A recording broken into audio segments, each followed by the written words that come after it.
Hello friends, I am Sumitra and welcome to TET Manthan. तो discuss करेंगे आज हम सोशल लर्निंग थ्योरी, जो कि आपकी बेंडूरा की है।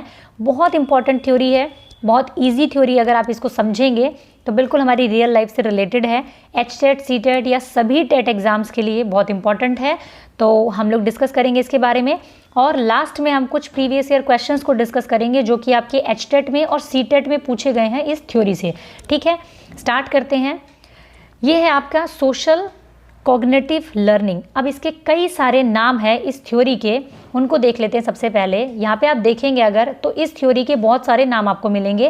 पहला है सोशल लर्निंग थ्योरी, यानी कि सामाजिक अधिगम सिद्धांत। दूसरी हम इसको कहते हैं ऑब्जर्वेशनल लर्निंग, यानी कि प्रेक्षणात्मक अधिगम। ठीक है, कौन सी? प्रेक्षणात्मक अधिगम। ठीक है, प्रेक्षणात्मक अधिगम। तीसरा हम इसको मॉडलिंग थ्योरी भी कहते हैं, और एक और नाम है सोशल कॉग्निटिव लर्निंग।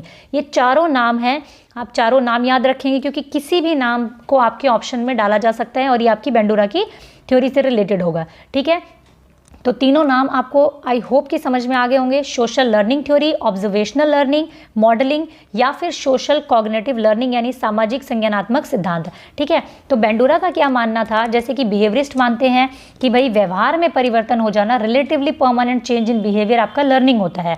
तो बेंडूरा का मानना था कि ज़रूरी नहीं है कि व्यवहार में परिवर्तन हो जाना क्या है, आपका लर्निंग है, और खुद के व्यवहार में परिवर्तन हो तभी लर्निंग होगी, ऐसा ज़रूरी नहीं है। ठीक है, बेंडूरा जो थे वो ना तो पूरी तरीके से बिहेवियरिस्ट थे, ना ही वो कंस्ट्रक्टिविस्ट थे। तो एक बेंडूरा की जो थ्योरी है वो बिहेवियरिज्म और कंस्ट्रक्टिविस्ट के बीच में एक ब्रिज का काम करती है, एक पुल का काम करती है, बीच की बात ये करते हैं मतलब।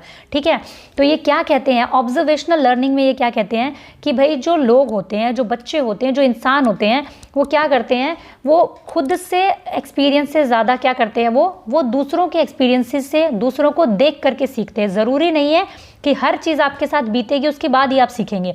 बहुत सारी चीज़ ऐसी होती है जो आप दूसरों को देख करके सीख जाते हैं। भाई ऐसा होता है ना, घर में अगर दो मतलब छोटे भाई बहन है अगर, तो अगर बड़े वाले भाई को डांट पड़ जाए तो छोटे वाले को समझ में आ जाता है कि ये वाला काम मुझे नहीं करना है। ठीक है, तो ज़रूरी नहीं उसको भी डांट पड़ेगी तभी उसको समझ में आएगा। तो ये बात करते हैं ऑब्जर्वेशनल लर्निंग, इसीलिए कहते हैं कि ऑब्जर्व करके सीखना। और ऑब्जर्व इंसान कहाँ से करता है? अपनी सोसाइटी से करता है, तो इसीलिए इसको कहा है सोशल लर्निंग थ्योरी। पहले ये हुआ करती थी सोशल लर्निंग थ्योरी। ठीक है, फिर इसका नाम बदलकर सोशल कॉग्निटिव लर्निंग कहने लगे, क्योंकि भाई सोशल लर्निंग अगर होगी तो हमारे कॉग्निशन उसमें शामिल होगा ना। ठीक है, तो इसलिए इसको कहते हैं सोशल कॉग्निटिव लर्निंग आपकी। ठीक है, उसके बाद में कुछ और चीज़ें हम इसमें डिस्कस करेंगे, जैसे कि बॉबरडोल एक्सपेरिमेंट क्या है इनका।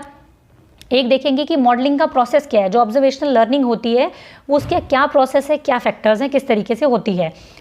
एक हम देखेंगे, इनका टर्म दिया हुआ है रेसिप्रोकल डिटर्मिनिज्म। ठीक है, काफ़ी इंपॉर्टेंट टर्म है ये भी।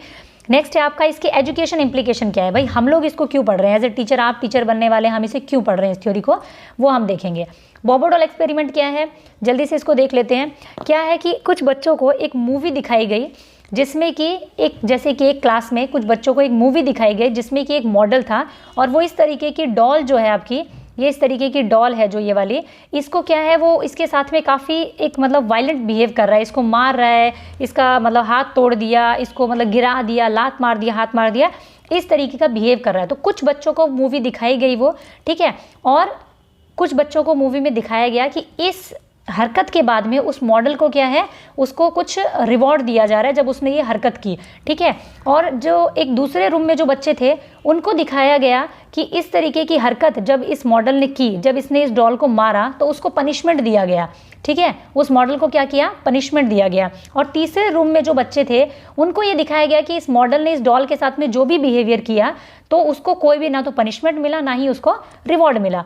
तो जब इन बच्चों को अलग अलग रूम्स में बंद किया गया, बहुत सारे बच्चों को इस डॉल के साथ में अलग अलग रूम में अगर जब रखा गया, तब ऑब्जर्व किया गया इस बात को कि इन बच्चों ने ऑब्जर्व करके सीखा। जिन बच्चों ने ये देखा था कि उस मॉडल को, उस डॉल को मारने के बाद में रिवॉर्ड मिला है, उसको कुछ रिवॉर्ड दिया गया है, उन बच्चों ने उस डॉल के साथ में बहुत मतलब हिंसक व्यवहार किया कि भाई इसको हम मारेंगे तो हमें भी रिवॉर्ड मिलेगा। तो उन्होंने ये ऑब्जर्व किया। ठीक है, उन्होंने उस मॉडल को मिले हुए रिवॉर्ड से ऑब्जर्व किया कि हम इसको मारेंगे तो हमें भी रिवॉर्ड मिलेगा। ठीक है, एक दूसरे रूम के बच्चे थे जिन्होंने ये देखा था कि उस मॉडल ने जब उस डॉल को मारा तो उसको पनिशमेंट दिया गया, ठीक है, लेकिन फिर भी उन बच्चों ने क्या किया, कुछ थोड़ा कम हिंसक व्यवहार किया, लेकिन फिर भी उन्होंने ऑब्जर्व करके उस डॉल के साथ में वैसा व्यवहार किया, ठीक है। एक और जो तीसरे जो बच्चे थे वो सबसे ज़्यादा जो उनका ध्यान केंद्रित हुआ बेंडूरा का, उन तीसरे बच्चों पर हुआ जिन्होंने ना तो रिवॉर्ड वाली वीडियो थी ना तो मतलब पनिशमेंट वाली वीडियो थी। उन्होंने जो मॉडल की वीडियो देखी, उन्होंने सिर्फ उस डॉल के साथ में हिंसक व्यवहार किया, ना उससे मॉडल को पनिशमेंट मिली ना उस मॉडल को रिवॉर्ड मिला। तब बेंडूरा ने देखा कि इन बच्चों ने भी उस डॉल के साथ में हिंसक व्यवहार किया, यानी कि ना तो पनिशमेंट के उससे किया ना ही उन्होंने रिवॉर्ड के लालच में किया, लेकिन फिर भी उन्होंने ऑब्जर्व किया उस मॉडल को कि उस मॉडल ने उस डॉल को मारा पीटा, तो हम भी ऐसा ही करेंगे, ठीक है। तो ये थी इनकी जो एक बॉबो डॉल एक्सपेरिमेंट था, जो इन्होंने देखा कि बच्चे जिस तरीके से देख रहे हैं इनडायरेक्टली उसको ऑब्जर्व करके जो है सीख रहे हैं। इनका मेन जो फोकस था वो ये था कि बच्चों का टीवी से जो बच्चों पर प्रभाव पड़ता है, कुछ लोगों को जो अपना रोल मॉडल मान लेते हैं बच्चे और फिर उनकी हरकतों को कॉपी करते हैं, उस पर इनका ज़्यादा ध्यान केंद्रित था कि भाई जो लोग हैं वो ऑब्जर्व करके सीखते हैं, ठीक है। तो इसके लिए इन्होंने कुछ टर्म यूज़ की है और इस थ्योरी को इन्होंने क्या कंक्लूड किया, इसको समझिए, सारी चीज़ें समझ में आ जाएंगी। Bandura conclude that people learn through observing, imitate and modelling. Bandura ने क्या कंक्लूड किया, क्या एक कंक्लूजन निकाला, निष्कर्ष क्या निकाला कि जो लोग होते हैं वो ऑब्जर्व करके यानी कि प्रेक्षण करके सीखते हैं, इमिटेट करके यानी नकल करके सीखते हैं, और मॉडलिंग करके यानी कि किसी एक मॉडल को देख करके जिसको वो अपना मॉडल मान लेते हैं उसको देख करके सीखते हैं, ठीक है।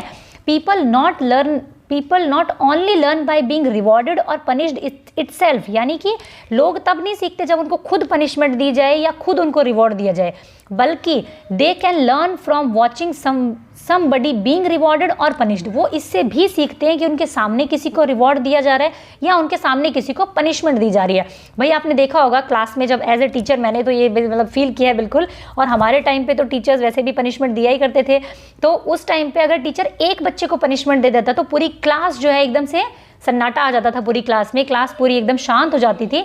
तो वो क्या था, वो मतलब ऑब्जर्वेशनल है, वो एक बच्चे के साथ हुआ है और बाकी सब ने जो है उस पनिशमेंट से सीख ले लिया, ठीक है। तो ये हो गया आपका।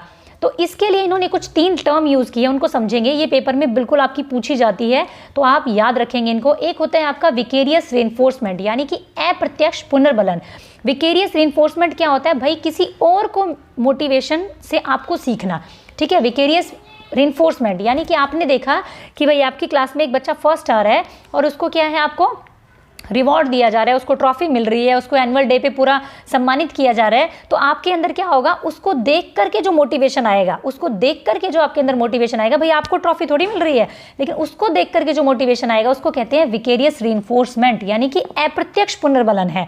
मतलब आप जो देख रहे हैं उससे आपको मोटिवेशन मिल रहा है। इसी तरीके से विकेरियस पनिशमेंट होती है कि घर में अगर 3-4 बच्चे हैं, एक को किसी को अगर किसी ने शरारत की है, उस पर उसकी डांट लग गई, ज़्यादातर बड़े भाई बहन के साथ में होता है कि उनकी अगर एक बार डांट लग गई तो छोटे वाले अपने आप समझ जाते हैं कि भाई ये वाला काम नहीं करना है। तो ये क्या होता है, अप्रत्यक्ष दंड होता है, यानी खुद को दंड नहीं मिला है, दूसरे को दंड मिलते हुए देख करके सीख लेना, ठीक है। समझदार वही होता है ना जो दूसरे को देख करके सीख जाए। विकेरियस लर्निंग क्या होती है, अप्रत्यक्ष अधिगम, सेम टू सेम आपकी वही बात होगी, भाई दूसरे को देख करके सीख लेना। अब ज़रूरी नहीं है ना कि आप मतलब आप जा रहे हैं एक सड़क में और एक गड्ढा है सामने और उसमें एक आदमी गिर गया आपसे पहले, तो आप थोड़ी ना उसमें गिर करके देखोगे और उसके बाद ही सीखोगे। तो इसीलिए इसने कहा है कि ज़रूरी नहीं है कि बिहेवियर में आपके खुद के चेंज हो तभी आप सीखोगे। भैया आपने देखा सामने गड्ढा, एक आदमी गिर गया है, तो आप रोड पर चलते चलते उस गड्ढे से दूर होकर के निकल जाओगे, क्या हो गया, विकेरियस लर्निंग हो गई, अप्रत्यक्ष रूप से सीख लिया आपने कि भाई इस रोड पे इस साइड में नहीं चलना, वो आदमी अभी भी गिरा है ना। तो ये आपने अप्रत्यक्ष रूप से सीख लिया। बच्चे क्या है आजकल जो अब टीवी से देखते हैं सीखते हैं, तो क्या है वो अप्रत्यक्ष लर्निंग ही होती है उनकी, बहुत सारी चीज़ें सीख जाते हैं टीवी में देख देख करके। अब देखते हैं कुछ 4 प्रोसेस होते हैं आपके लर्निंग के, ठीक है। इनको 4 प्रोसेस भी बोलते हैं, कहीं कहीं पे इसको आपको 4 फैक्टर भी लिखा हुआ मिल जाएगा कि लर्निंग के 4 फैक्टर हैं ये, ठीक है। पेपर में पूछा जाता है लर्निंग के 4 फैक्टर कौन से बेंडूरा के, ये चारों इसी क्रम में आपके लगाए हुए होते हैं और एक मिसिंग होगा इसमें से कोई भी, वो आपसे पूछ लेंगे कि बेंडूरा के इन 4 में से कौन सा एक जो है वो मिसिंग है, ठीक है। इन चारों को समझना, इन चारों से क्वेश्चन हमेशा बनता है, तो थोड़ा सा आप लोग पेशेंस के साथ में समझें। पहला होता है आपका अटेंशन, यानी कि जब भी आप ऑब्जर्वेशनल लर्निंग करते हैं, जो मॉडलिंग का एक प्रोसेस है, इसको मॉडलिंग प्रोसेस भी कहते हैं, कि किसी मॉडल को जब आप इमिटेट करते हैं तो आप क्या करते हैं, सबसे पहले अटेंशन देते हैं, ठीक है। अटेंशन यानी कि अवधान, या फिर सीधी भाषा में अगर हम कहें तो इसको हम कहते हैं ध्यान, यानी कि पहले आप किसी चीज़ पर पूरी तरीके से ध्यान देते हैं। भाई देखिए, बहुत सारी चीज़ें आप दिन भर में देखते हैं, लेकिन सारी थोड़ी ना सीख जाते हैं, सारी आपके माइंड में थोड़ी ना रह जाती है। वो चीज़ें आपके माइंड में रहती हैं जिस पे आप ध्यान देते हैं, ठीक है, जिस पे आप अपना अटेंशन देते हैं थोड़ा सा, ठीक है। तो सबसे पहले हम क्या करते हैं, अटेंशन देते हैं, ठीक है। उसके बाद में हम रिटेंशन यानी कि ये आपका मेमोरी से रिलेटेड है। नाम याद रखेंगे आप, रिटेंशन किस चीज से रिलेटेड है, मेमोरी से। प्रतिधारण करना यानी कि अपनी स्मृति में उसको धारण करना, प्रतिधारण करना, अपनी स्मृति में उसको रखना, अपनी मेमोरी में उसको फीड करना। भाई ज़रूरी तो बहुत सारी चीज़ें हम लोग दिन भर में देखते हैं, सारी थोड़ी ना हमारी मेमोरी में रह जाती है। सिर्फ वो चीज़ें रहती है जिनको हम अटेंशन पे करते हैं, जिनको हम अपनी माइंड में स्टोर करके रखते हैं, जो हमारे माइंड में टाइम पढ़ने पर हमें याद भी आ जाए फिर, ठीक है। रिप्रोडक्शन सिर्फ रिटेंशन करने से नहीं होता, सिर्फ माइंड में रखने से नहीं होता। आप दिमाग भर दिन भर सोचते रहे सीटेट क्लियर करना है, सीटेट क्लियर करना है, सीटेट क्लियर करना है, लेकिन जब तक रिप्रोडक्शन नहीं होगा, यानी जब तक पढ़ाई नहीं करोगे तब तक थोड़ी ना क्लियर हो जाएगा। दैट मीन्स कोई भी चीज़ जिसके बारे में आप स्मृति में जो आपकी है उसको आपको क्या करना पड़ेगा, निर्माण करना पड़ेगा, प्रोड्यूस करना पड़ेगा, या रिप्रोड्यूस कह सकते हैं, रिप्रोडक्शन कह सकते हैं। भाई आपको क्या करना पड़ेगा, उसको एक्शन में लाना पड़ेगा ना। फिर उसके बाद में आपको उसके लिए मोटिवेशन ज़रूरी है, मोटिवेशन नहीं होगा तो आपकी लर्निंग रुक जाएगी। बेंडूरा ने कहा है इन चारों स्टेप में से अगर एक भी स्टेप मिसिंग हुआ तो आपकी लर्निंग जो है वो नहीं होगी, लर्निंग आपकी वहीं पर रुक जाएगी। एग्जाम्पल अगर लेते हैं, आपने देखा होगा स्टार्टिंग में हम जब कुकिंग करना सीखते हैं तो क्या होता है, मम्मी वगैरह को देख के हम देखते हैं अच्छा ऐसे करते हैं क्या, हाँ हम लोग आ गई हमें तो आती है कुकिंग करना। जिस दिन कड़छी खुद से चलाएंगे तब समझ में आता है कि अभी तक तो नहीं आई है, ठीक है। तो क्या करते हैं, जब हमें कोई डिश सीखनी होती है मम्मी से तो हम बोलते हैं मम्मी ये वाली डिश मुझे सीखनी है। तो क्या करेंगे, उस पर हम पहले अटेंशन देंगे, किस तरीके से मम्मी बना रही है, हम देख रहे हैं खड़े होकर के, हमने देख लिया भाई, ठीक है। उसके बाद में हमने कुछ चीज़ों को मेमोरी में रखा, अच्छा इसमें ये वाले इंग्रेडिएंट यूज़ हुए हैं, ऐसे ऐसे करके मम्मी ने बनाया है। लेकिन फिर भी वो डिश जब तक हम खुद अपने हाथ से नहीं बना लेते, जब तक रिप्रोड्यूस नहीं कर लेते, तब तक हम नहीं कहेंगे कि लर्निंग हुई है, ठीक है। फिर हम करते हैं रिप्रोड्यूस, खुद से उसको बना करके देखते हैं, बनाते हैं, और फिर जब मम्मी ने खा करके देखी और बोली वाह ये तो बहुत अच्छी बनी है, काफ़ी टेस्टी बनी है, तुमने पहली बार बनाई फिर भी अच्छी बनी है, तो उससे क्या होता है, हमें मिलता है मोटिवेशन, रिइंफोर्समेंट, और फिर हमारी लर्निंग जो है वो कंप्लीट होती है। अगर जो हमने डिश मम्मा की बनाई हुई देखी, ठीक है, अटेंशन तो दिया हमने, लेकिन उस पर ध्यान इतना नहीं दिया और अपनी माइंड में उस चीज़ों को स्टोर नहीं किया, कौन कौन सी चीज़ इस्तेमाल की थी इसको बनाने में, ठीक है, तो हमारी लर्निंग रुक जाएगी। अगर हमने ध्यान भी दिया, उसको अपनी मेमोरी में भी रख लिया कि अच्छा ये वाली चीज़ है, लेकिन कभी बना करके नहीं देखी, तो भैया फिर तो बनाई नहीं जाएगी। फिर तो जब हम खुद बनाएंगे ना तब समझ में आएगा कि अच्छा ये वाली तो, इसमें मुझे ये वाली चीज़ें नहीं आ रही है बनानी, ये तो है ना। और अगर हमने अच्छी भी बनाई, ठीक है, अगर हमने बनाई और अगर उसमें बाई चांस कुछ गड़बड़ हो गई बनाने में, नमक कम हो गया, ज़्यादा हो गया, और खाया किसी ने, बोला हो ये तो नमक बहुत ज़्यादा है भाई इसके अंदर में, तो क्या होगा, तब भी लर्निंग नहीं होगी क्योंकि मोटिवेशन नहीं मिला। फिर हमें फिर से इस क्रम को अपनाना पड़ेगा, अटेंशन, रिटेंशन, रिप्रोडक्शन और मोटिवेशन, ठीक है। तीनों चीज़ें हो गई आपकी। ये सेम बहुत सारे एग्जांपल आप ले सकते हैं। आप मेरे बेटे का ही बात ले लीजिए, परसों की बात है शायद, वो साइकिल चला करके मतलब स्टंट कर रहा था, जैसे वो कार्टून आते रहते हैं ना उनके, शिवा वगैरह जैसे, तो साइकिल चला करके देख रहा है, ऊपर उठा करके उसका एक टायर उठाने की कोशिश कर रहा है, मतलब अभी 3.5 ईयर्स का है, लेकिन कार्टून से इतना ऑब्जर्व करके सीखते हैं ये लोग। उसको देख रहा है, अब उसने अटेंशन दिया उस पर, उसको अपने दिमाग में रखा कि वो ऐसा करता है, और शिवा नाम का एक कार्टून आता है, फिर उसको उसने रिप्रोड्यूस किया है, उसने खुद करने की कोशिश की, लेकिन मैंने उसको उसी वक्त टोका कि नहीं ऐसे नहीं करते युवान, ये सिर्फ कार्टून में दिखाया जाता है, ये स्टंट घर पे करने के लिए नहीं होता है, ऐसे नहीं करो आपको चोट लग जाएगी। तो क्या हुआ, उसकी लर्निंग वहीं रुक गई क्योंकि उसको मेरी तरफ से मोटिवेशन नहीं मिला। अगर मैं कहती वाह बेटा तुमने बड़ा अच्छा स्टंट किया, तो वो आगे उसको लर्न करता आगे और भी, ठीक है। नेक्स्ट देख लेते हैं हम इसमें क्या है। तो नेक्स्ट है इसके अंदर में एक और चीज़ जो आपकी बेंडूरा ने बताई है, वो है आपकी रेसिप्रोकल डिटर्मिनिज्म। अब बेंडूरा ने क्या कहा है, रेसिप्रोकल डिटर्मिनिज्म का मतलब क्या है, भाई ये जो तीनों चीज़ें हैं, एक उन्होंने बात की है बिहेवियर के बारे में यानी हमारा व्यवहार, दूसरा हमारा पर्सनल फैक्टर यानी हमारा कॉग्निशन हो गया, ठीक है, हमारा संज्ञान हो गया, हमारी थिंकिंग हो गई, ये सारी चीज़ें। तीसरा उन्होंने बताया है एनवायरमेंटल फैक्टर यानी कि पर्यावरण। अब एनवायरनमेंट को यहाँ पे एक चीज़ और बोलते हैं, वो है आपका नर्चर, ठीक है। और आपके बिहेवियर को हो सकता है कि पेपर में नेचर का नाम नहीं, बिहेवियर को नेचर का नाम नहीं देते भाई, ठीक है। एनवायरनमेंट को आपका क्या बोल देते हैं, नर्चर बोल देते हैं, ठीक है। और आपकी हेरिडिटी को क्या बोलते हैं, नेचर बोलते हैं। कि भाई हम बोलते हैं ना कि किसी इंसान का नेचर चेंज होना मुश्किल है, तो दैट मीन्स हेरिडिटी चेंज होना मुश्किल है, ठीक है। नर्चर यानी कि पोषण देना, यानी एनवायरनमेंट देना उसको, तो ये दोनों नाम बदल करके पूछे जाते हैं। अभी आपको क्वेश्चन डिस्कस करूंगी आगे, तब आपको समझ में आएगा। तो बेंडूरा ने कहा है कि तीनों चीज़ें जो है वो रेसिप्रोकल यानी कि एक दूसरे के साथ में गुथी हुई हैं, जुड़ी हुई हैं। भाई हमारा जो एनवायरनमेंट होगा हमारे आसपास का, उसका असर पड़ेगा हमारे बिहेवियर पर भी, और हमारे पर्सनल जो हमारी थिंकिंग है, हमारा जो कॉग्निशन है, संज्ञानात्मक जो हमारा विकास जिसको हम कहते हैं, उस पर उसका असर पड़ेगा, ठीक है। एनवायरमेंटल हमारी कॉग्निशन को अफेक्ट करता है, इसी तरीके से हमारी जैसी सोच होगी, हमारी जैसी थिंकिंग होगी, वो हमारे एनवायरमेंट को अफेक्ट करेगी, ठीक है। जैसी थिंकिंग के आप हैं वैसा आपके एनवायरमेंट में आप लोगों को अफेक्ट करेंगे, ठीक है। आपकी थिंकिंग उनको पर प्रभाव डालेगी। इसी तरीके से जिस तरीके का आपका बिहेवियर होगा, जिस तरीके का आप व्यवहार करते हैं, वैसा ही आपका एनवायरनमेंट बन जाएगा, और जिस तरीके के एनवायरनमेंट में, जिस तरीके के एनवायरनमेंट में आप रहते हैं, वैसा ही आपका व्यवहार जो है वो होने लग जाएगा। तो ये तीनों चीज़ें जो है एक दूसरे के अंदर में गुथी हुई है, यानी कि रेसिप्रोकल हैं, एक दूसरे के साथ में चलती हैं, एक दूसरे से मिल करके चलती हैं। भाई जैसा किसी इंसान का संज्ञान होगा वैसा उसका बिहेवियर होगा, और वैसा ही उसका वातावरण हो जाएगा। जिस तरीके के वातावरण में वो रहेगा उस तरीके का बिहेवियर करने लग जाएगा, है ना। तो ये वाली चीज़ है आपकी। तो ये तीनों क्या है, आपस में जुड़ी हुई है। एक चीज़ और बेंडूरा ने कही है, सेल्फ एफिकेसी के बारे में बात की। अब सेल्फ एफिकेसी जो टर्म है आपकी, वो होती क्या है?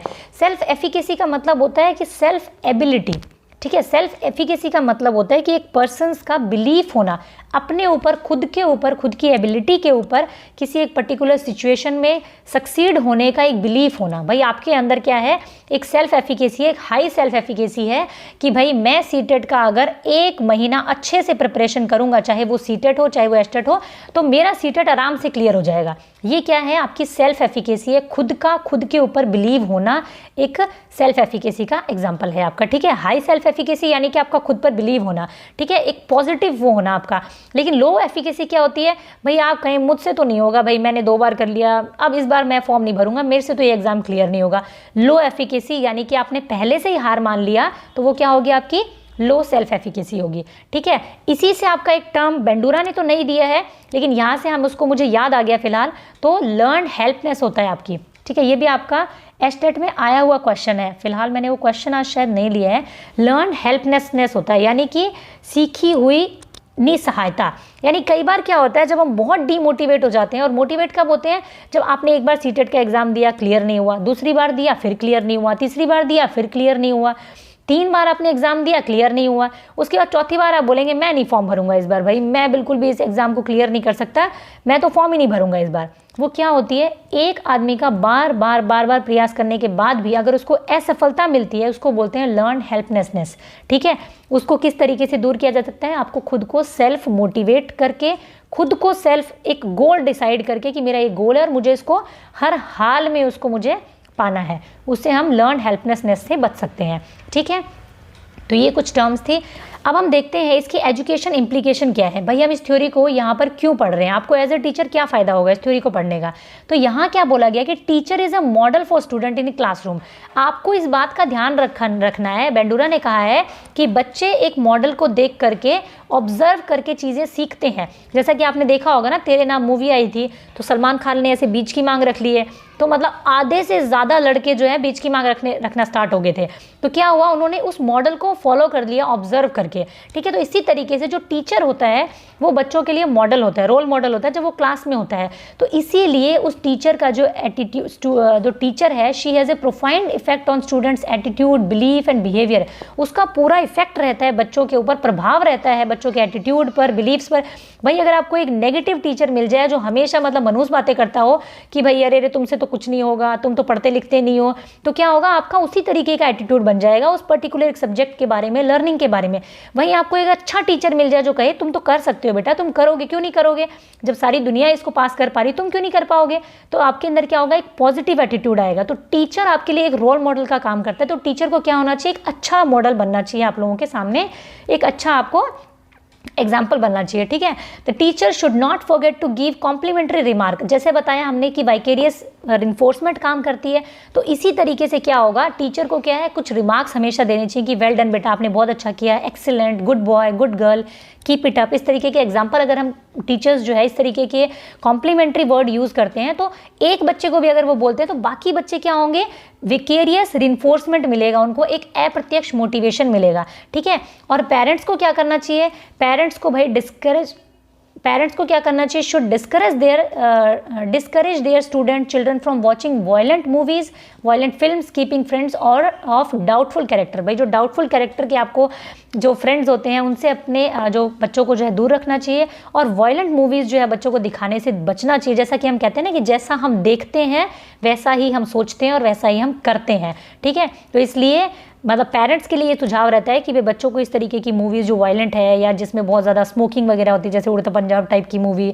कबीर सिंह टाइप की मूवी, इस टाइप की मूवी कम से कम बच्चों को ना दिखाई जाए, तो उनके ऊपर उस तरीके का गलत प्रभाव जो है वो नहीं होगा। अब प्रीवियस ईयर क्वेश्चंस को जल्दी से देख लेते हैं, ठीक है। प्रीवियस ईयर क्वेश्चन में फर्स्ट क्वेश्चन है आपका, just a second, first question है आपका, student observe fashion shows and try to imitate models, this kind of imitation may be called, ठीक है। एक स्टूडेंट है जो उन्होंने क्या किया, फैशन शो देखा है और मॉडल को देखकर इमिटेट करने की कोशिश करते हैं, तो इसको हम क्या कहते हैं। अभी अभी हमने पढ़ा कि जब मॉडलिंग, इसको मॉडलिंग वाला बात होगी ना, तो ये किस में आती है, आपकी सोशल लर्निंग में आती है, सीधी सीधी सी बात है, ठीक है। नेक्स्ट देख लेते हैं, theory of social learning emphasis on which of the following factor.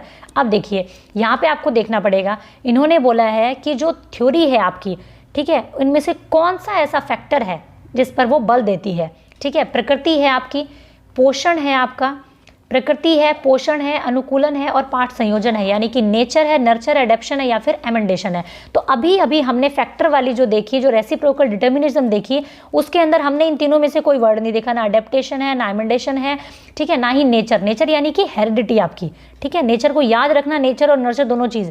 लेकिन पोषण का मतलब यहाँ पे नर्चर वर्ड दिया हुआ है, नर्चर का मतलब क्या हो गया, एनवायरनमेंट। तो एनवायरनमेंट हमने अभी पढ़ा है, जिसमें तीन चीज़ें थी, एक बिहेवियर था, एक आपका एनवायरनमेंट था और दूसरा आपका पर्सनल फैक्टर था। तो इसमें आंसर क्या रहेगा आपका, नर्चर, यानी कि एनवायरनमेंट। इन नेचर और नर्चर दोनों चीज़ों को याद रखना। नेचर मतलब प्रकृति, यानी कि एक इंसान की प्रकृति जो बदल नहीं सकती, यानी जीन्स नहीं बदल सकते उसकी हेरिडिटी नहीं बदल सकती, लेकिन नर्चर यानी पोषण हम बदल सकते हैं उसका, एनवायरनमेंट हम बदल सकते हैं उसका। तो यहाँ पे एनवायरनमेंट की बात की गई है, यहाँ पे क्वेश्चन को ट्रिकी तरीके से दिया है आपका, ठीक है। नेक्स्ट देख लेते हैं हम लोग, नेक्स्ट है आपका, which of the following step in modelling process would depend on memory, ठीक है, पावर ऑफ द ऑब्जर्वर। इस तरीके से क्वेश्चन पूछे जाते हैं। देखो इस थ्योरी में इन्होंने बोला है कि जो आपकी मॉडलिंग के जो प्रोसेस है उसके अंदर मेमोरी के ऊपर कौन सी चीज़ जो है डिपेंडेंट है, यानी कि कार्य पर्यवेक्षक की स्मरण शक्ति पर निर्भर करेगा क्या चीज़, अटेंशन, रिटेंशन, रिप्लिकेशन या फिर नन ऑफ द अबव। तो हमने देखा था रिटेंशन, रिटेंशन का मतलब मैंने आपको बताया ना कि अपनी स्मृति में उसको रखना, अटेंशन यानी ध्यान देना, रिटेंशन यानी अपनी स्मृति में उसको रखना चीज़ों को। भाई ध्यान दे लिया लेकिन उसको रिटेन नहीं किया अपने माइंड में, तो क्या फ़ायदा फिर ध्यान देने का, है ना। नेक्स्ट देखेंगे हम, which of the following is true for social learning theory. कौन सी चीज़ें इनमें से जो सही है सोशल लर्निंग थ्योरी के बारे में। चिल्ड्रन लर्न थ्रू ऑब्जर्वेशन, ठीक है, children imitate their role model, ठीक है, वो ऑब्जर्वेशन के थ्रू सीखते हैं, अपने रोल मॉडल को इमिटेट करके सीखते हैं। Learning does not necessarily need to change in behaviour, learning का मतलब ज़रूरी नहीं है कि बिहेवियर में परिवर्तन हो जाए, या फिर ऑल ऑफ दी अबव। तो बिल्कुल ठीक बात है, ऑल ऑफ दी अबव। तीनों बातें बेंडूरा की थ्योरी कहती है, सोशल लर्निंग थ्योरी कहती है कि आपके ऑब्जर्वेशन से सीखते हैं बच्चे, यानी कि अवलोकन के माध्यम से सीखते हैं बच्चे, अपने आदर्श की नकल करते हैं अपने मॉडल की, ठीक है, जैसे हीरो हीरोइंस को देख करके लड़के और लड़कियों की फैशन बदल जाते हैं, वो वाली बात है। अधिगम व्यवहार में परिवर्तन हेतु आवश्यक नहीं है कि भाई खुद के व्यवहार में परिवर्तन हो तभी आपकी लर्निंग होगी, दूसरों को देख करके भी लर्निंग हो सकती है। तो तीनों चीज़ें आपकी ठीक है आपकी, ठीक है। नेक्स्ट है आपका, What term did Bandura use to refer to the overall process of social learning? भाई जितनी भी ओवरऑल प्रोसेस है आपका सोशल लर्निंग का, उसको बेंडूरा ने क्या कहा है, रेनफोर्समेंट कहा है, मॉडलिंग कहा है, कंडीशनिंग कहा है या फिर सेल्फ एफिकेसी कहा है। तो सेल्फ एफिकेसी तो एक अलग वर्ड हो गया बिल्कुल, कंडीशनिंग हमारे बेंडूरा की थ्योरी में है ही नहीं, रेनफोर्समेंट है, लेकिन टोटल प्रोसेस पूरा सोशल लर्निंग का प्रोसेस को क्या कहा है, मॉडलिंग कहा है। मॉडलिंग का पूरा प्रोसेस, ये जो अटेंशन है, रिटेंशन है, रिप्रोडक्शन है, ठीक है, ये सारा क्या चारों क्या है आपकी, ये मॉडलिंग में आती है, आपकी उस मॉडलिंग के प्रोसेस में आती है, ठीक है। नेक्स्ट देख लेते हैं, नेक्स्ट नहीं है, ये इतनी क्वेश्चंस थे जो प्रीवियस ईयर से आपके क्वेश्चंस जो पूछे गए हैं वो मैंने निकाले थे। तो अगर आपको वीडियो पसंद आया हो तो आप इसे ज़रूर लाइक करके कमेंट ज़रूर करें मुझे कि आप लोगों को कैसा लगा सेशन, कितनी आपकी हेल्प हुई, और ज़रूर हेल्प होगी क्योंकि एचटेट सीटेट सभी टेट एग्जाम्स में से इस थ्योरी से क्वेश्चन ज़रूर पूछा जाता है क्योंकि ट्रिकी क्वेश्चन बनते हैं ना। तो वीडियो को लाइक ज़रूर करें, आप शेयर करें अपने सभी फ्रेंड्स के साथ में, खुद देख करके मत बैठा करो भाई, सबके साथ में शेयर किया करो ताकि मुझे भी थोड़ा सा मोटिवेशन मिले, है ना वो। और सब्सक्राइब करें चैनल को अगर आप नए हैं चैनल पर, तो इस बेल आइकन को हिट करके ऑल नोटिफिकेशन पर क्लिक करना बिल्कुल ना भूलें ताकि आपको नोटिफिकेशन मिल सके, ठीक है। तो ये हमारा आज का डिस्कशन था। Thank you, keep learning, keep supporting and keep sharing.